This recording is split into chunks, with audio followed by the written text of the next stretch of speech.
Boa tarde, pessoal. Mais um vídeo aqui do canal Cláudio X. Queria agradecer a todo mundo que já se inscreveu. Conseguimos alcançar 171 pessoas inscritas no nosso canal.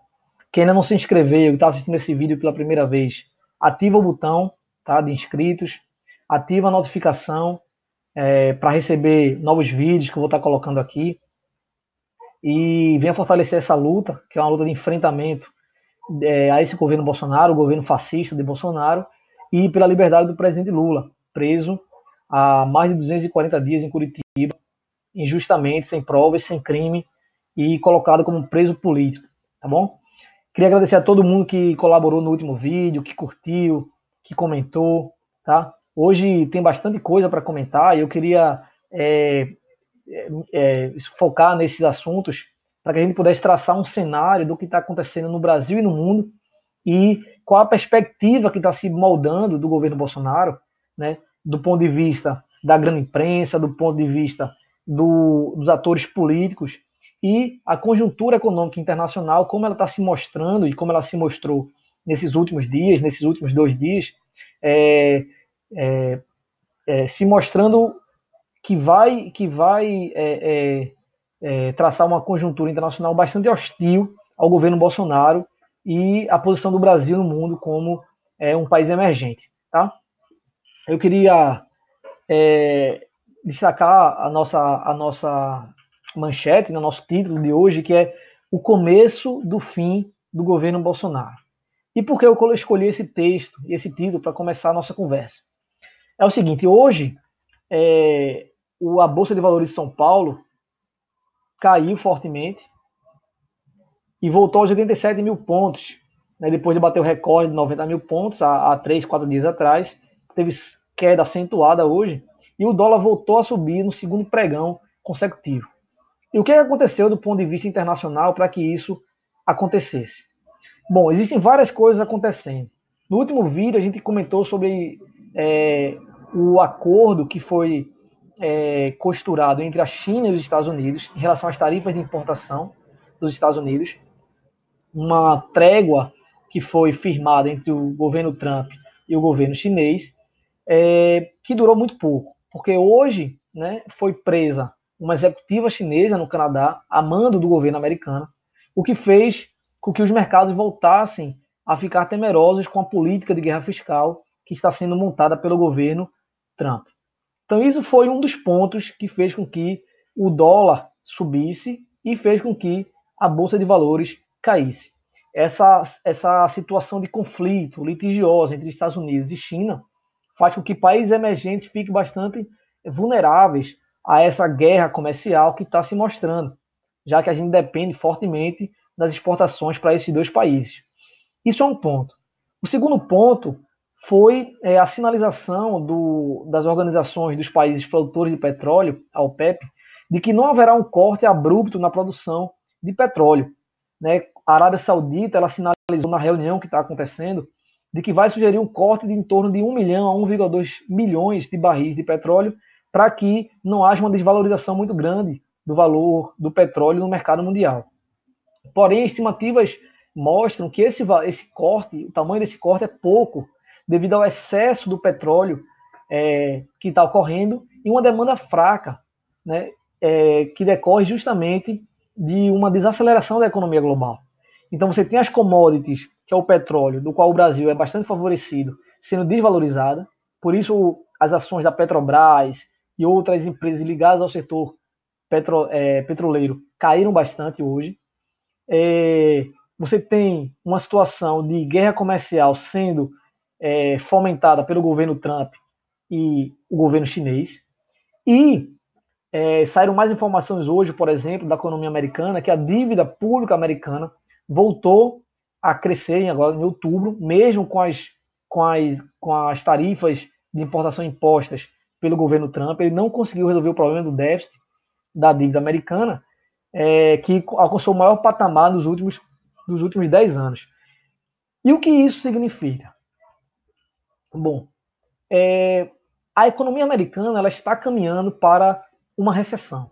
Já é consenso no meio econômico de que em 2019 e 2020 deve ocorrer uma desaceleração da economia americana seguida de uma recessão. E ontem, apesar de ter sido feriado na Bolsa de Valores de Nova York, aconteceu um fenômeno devido ao enterro do ex-presidente Bush pai. Aconteceu um fenômeno muito interessante que os economistas analisam, que foi a curva do spread bancário de longo prazo começa a ficar abaixo da curva do spread bancário de curto prazo. O que é o spread bancário? O spread bancário é justamente a diferença entre o lucro que o banco ofere, da diferença entre o valor que ele paga para aquela pessoa que investe no banco, certo? Que se torna seu credor, a diferença desse valor com o valor que ele empresta esse valor através de crédito para o contratante. Então, essa diferença faz com que o banco adquira um lucro em cima dessas operações. Quando essa curva de spread de longo prazo começa a ficar menor, menos lucrativa do que uma curva de spread de curto prazo, as últimas grandes crises econômicas que aconteceram nos Estados Unidos, esse foi um dos primeiros sinais, quando esse spread de longo prazo se torna menos rentável do que o spread de curto prazo. Há somente uma discussão de que quanto tempo depois desse fenômeno ocorrer, o mercado ainda tem uma folga para contrair algum tipo de lucro e que não comece a haver, de fato, a queda generalizada da Bolsa.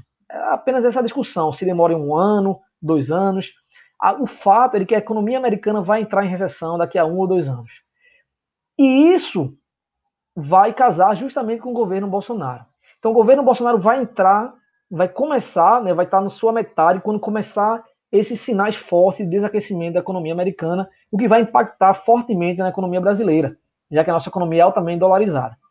E aí, ontem, Bolsonaro emitiu uma mensagem de que pretende fatiar a reforma da Previdência, ou seja, ele pretende dividir todas as reformas que estão dentro da reforma da Previdência e fatiá-la de forma a trabalhar ponto a ponto em diferentes momentos. O mercado viu isso com péssimos olhos. Os colunistas da grande mídia começaram a também questionar essa tática, principalmente a Miriam Leitão. E na reportagem do Globo hoje, ele mostra justamente o porquê. Na Argentina, reformas aos poucos provocaram ruína econômica do governo Macri.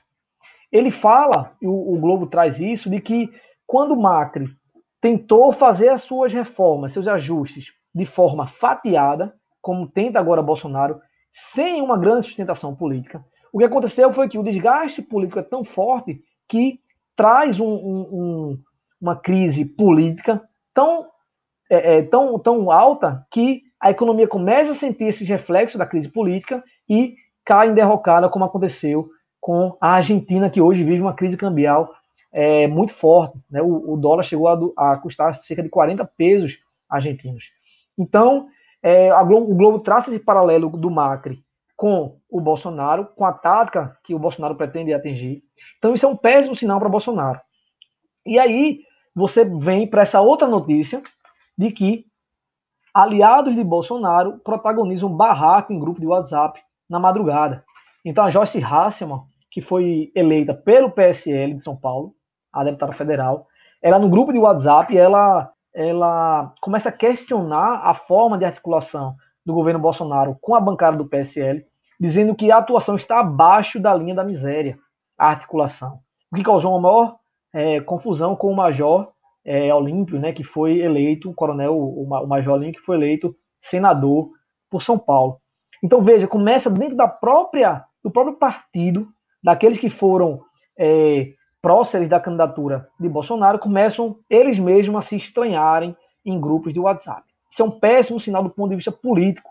Então, a gente tem uma conjuntura econômica internacional totalmente desfavorável, a gente tem um quadro político totalmente instável, fatiado, o poder fatiado na mão de coronéis, a política do toma lá da cá perde força, o que desagrada bastante aqueles que vivem dentro do Congresso de Brasília.